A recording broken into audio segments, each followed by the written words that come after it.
Hi guys, எல்லாருக்கும் வணக்கம் guys. இந்த வீடியோவில் நம்ம என்ன பார்க்க போகிறோன்னா, இந்திய அணியை பார்த்தா எனக்கு ரொம்பவே பெருமையாக இருக்குது. அதுவும் இந்திய அணி இளவீரர்கள் இந்த மாதிரி பேட்டிங் ஆடுறது எனக்கு பார்க்க ரொம்பவே மகிழ்ச்சியாக இருக்குது அப்படின்னு சொல்லிட்டு, இந்திய அணியின் முன்னாள் நட்சத்திர வீரர் யுவராஜ் சிங் பார்த்தீங்கன்னா அதிரடி மன்னன் சொல்லலாம்.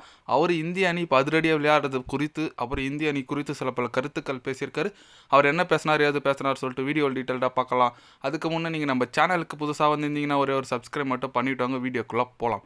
ஆமாங்க, யுவராஜ் சிங் அவர் என்ன சொன்னாருன்னு கேட்டிங்கன்னா, எனக்கு இப்போ ஆடுற இந்திய அணி பேட்ஸ்மேன்கள் ரொம்ப பிடிச்சிருக்கு. முன்னெல்லாம் அதிரடியாக ஆடுறது இந்திய அணியில் யாரோ ஒருத்தர் தான் ஆடுவாங்க. ஆனால் இப்போ பார்த்தீங்கன்னா எல்லாமே அதிரடியாக ஆடுறாங்க. சமீபத்தில் இந்திய அணி பார்த்தீங்கன்னா 250 ஸ்கோர் அசால்ட்டாக அடிக்கிறாங்க. அதுவும் T20 ரொம்ப பார்க்க மகிழ்ச்சியாக இருக்குது. திலக் வர்மா அவரோட லெஃப்ட் ஹேண்ட் எனக்கு ரொம்ப பிடிச்சிருக்கு. நல்ல கிளியர் ஷாட் ஆடுறாரு. கண்டிப்பாக இந்திய அணி இளவீரர்கள் இப்போ பயம் இல்லாமல் எல்லாமே எந்த கிரவுண்ட்லேயும் இருந்தாலும் ஆடுறாங்க. முன்னெல்லாம் சவுத் ஆஃப்ரிக்கான்னு போகும்போது ஒரு அச்சம் இருக்கும். ஆனால் சவுத் ஆஃப்ரிக்காவில் போய்ட்டு பயம் இல்லாமல் ஆடுறாங்க. அபிஷேக் சர்மாவாக இருக்கட்டும், அப்புறம் திலக் வர்மா இருக்கட்டும், எல்லாருமே பயம் இல்லாமல் ஆடுறாங்க. அது பார்க்க எனக்கு ரொம்ப பிடிச்சிருக்கு. அதனால் இந்திய அணி இந்தமாரி அதிரடியாக விளையாடுறது இந்திய அணியோட இன்னும் கிரிக்கெட்டை மேம்படுத்த தான் உதவும். அதனால் இந்திய அணியோட ஃப்யூச்சர் ரொம்பவே நல்லா இருக்குது அப்படின்னு சொல்லிட்டு யுவராஜ் சிங்கே சொல்லியிருக்காப்புல. ஆமாங்க, அவர் சொல்கிறது கரெக்டு தாங்க. ஏன்னா எல்லா இளவீரர்களும் அதிரடி ஆடுறாங்க, போனவனே அடிக்கிறாங்க. அதுதாங்க அந்த ஐபிஎல்லோட பியூட்டியே இதுதான்.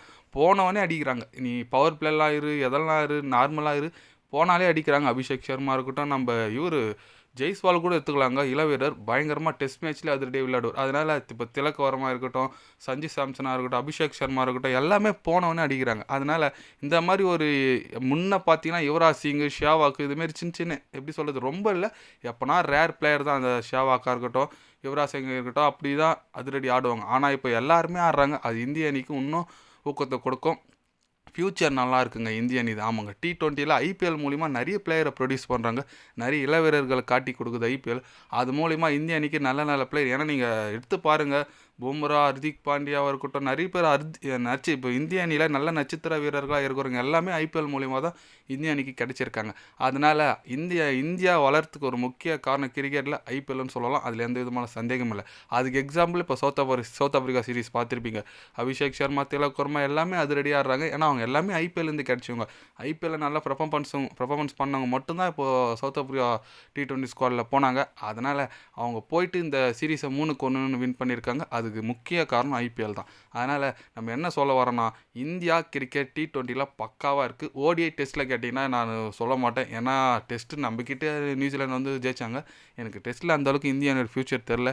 பட் T20 பக்காவாக இருக்குது. நீங்கள் சொல்லுங்கள், இந்திய அணி T20 ஃப்யூச்சர் எப்படி இருக்குது, உங்களோட கருத்து என்னன்னு சொல்லிட்டு கமெண்டில் சொல்லுங்கள். இது போன்ற ஸ்போர்ட்ஸ் யூஸாக தெரிஞ்சுக்கணுன்னா சேனலை சப்ஸ்கிரைப் லைக் ஒன்று பண்ணிக்கோங்க.